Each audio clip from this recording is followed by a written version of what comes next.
Vihari Tibba Sultanpur domineering police officer Rashid Nadim's domineering operation 18 kilograms hashish and 800 grams of opium were recovered from the possession of the accused.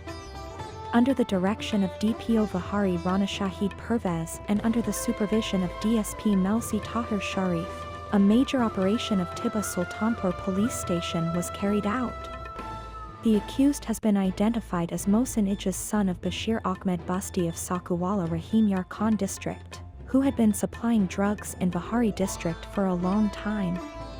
Citizens pay homage to Vihari police for this successful operation of Tibba Sultanpur police station.